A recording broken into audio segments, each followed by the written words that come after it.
king, I am not a god, I am Humpday! Let's go, Tano! Previously in Warframe we did how to farm Oraxia and Oraxia level cap build. Now it's time for her signature weapon, a very powerful secondary, the Scyotid, to take down level 9199 skill path enemies in Warframe. Let's go!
Now that's a powerful secondary weapon. Don't forget to like and subscribe, Tano, at 79.9% if you're watching and not subscribed. Much appreciated in advance. As always, before I build my weapons and my warframes, I rely on my method called DVS. And if you don't like my methods on how proc viral armor strip in today's video, check the sheet, will help you maneuver on my methods. And please stick to the community guideline for comments to keep it a constructive feedback so everyone learns something. And remember, Tano, we take things to level cap.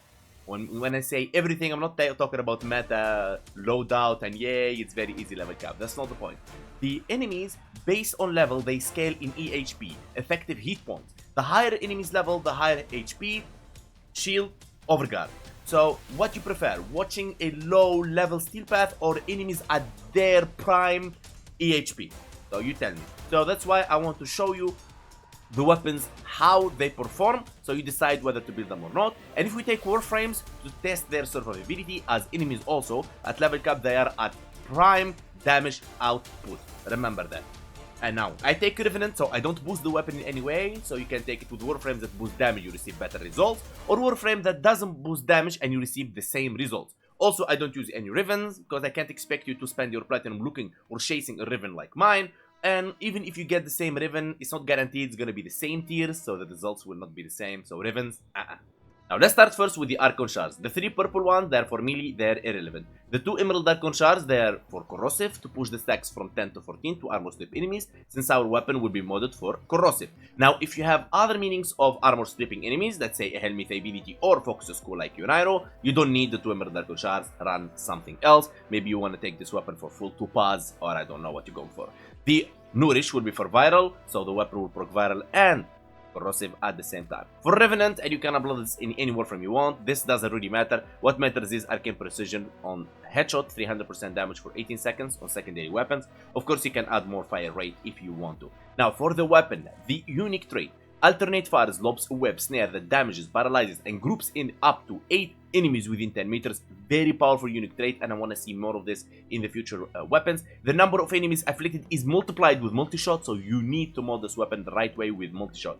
Primate Convulsion for electricity, Galvanized Diffusion for multi-shot on kill more multi-shot, Galvanized Shot on statue chance and on kill direct damage per statue type affecting the target. Primate Expel Hurricane for damage against the Hurricane, which is multiplicative. You want to replace this every time you're fighting a different faction. But if you don't like to keep doing this, it's okay, use Hornet Strike and you'll be good to go. Lethal Turret for fire rate and multi-shot. Gunslinger is for fire rate, and if you're okay with fire rate, you can take it off and replace it with the Hornet Strike or whatever you really want to, or more critical damage and so on. Primal Target Cracker for critical damage, Magnetic Might for magnetic and critical damage. Magnetic is very good against the shielded enemies and against overguarded enemies. It works like viral, but for those. Primal Pistol Ammo Mutation for converting. Secondary Innervate, increase critical chance by 10%, resets after 6 big critical hits. 6 big critical hits, orange or red. Now, this weapon will gather in enemies. And with Innervate, putting them in the same spot, and with high fire rate, we're talking about 5.57. That's really insane and crazy. And it will get really messy and orange and slightly red crits in no time, and you will not regret going for Innervate. But what makes Innervate special? Innervate is an absolute critical chance. That 10%, if it gets to 1 million, you will have 1,024%. It's not a percentage of what you have, it's an absolute percentage. Now, for Thanos, who's new and watching this video, if you're wondering how to get the primed mods, you get them from Baruch. He comes once every 2 weeks. You need the 2 cuts, you get them from trashing any and needed prime parts in any kiosk, in any relay. But every primed mod you see right here, it has its normal variant. So for example, let's pick primed target cracker, and there you go, normal target cracker, and just replace that the way you go. Now, when it comes to the galvanized mods, you need to do arbitrations. You get Vitus Essence. Those Vitus Essence, you trade them in any relay at Arbiters of Hexes, first NPC to the left.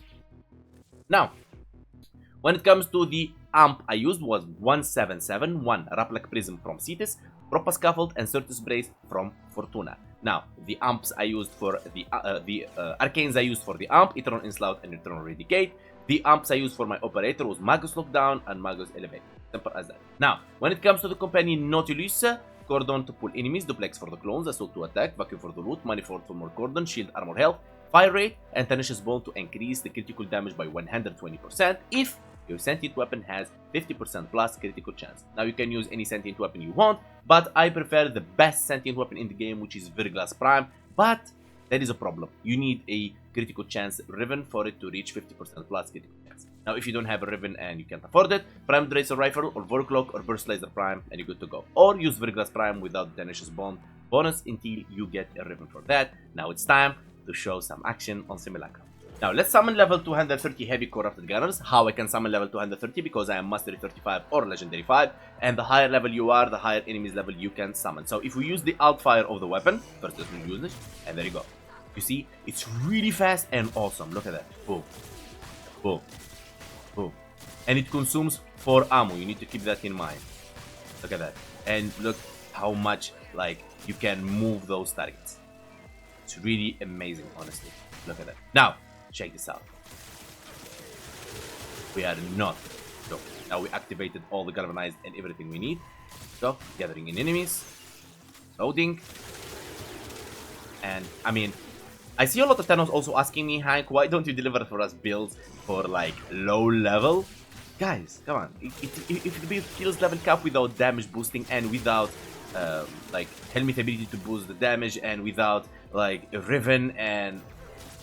like, why couldn't it kill low-level enemies? Come on, there is a common logic in here, right? So we tested it at the highest enemies EHP, how it will not kill enemies at their low. Look at that. Easy as that. So now you can feel free to boost it however you...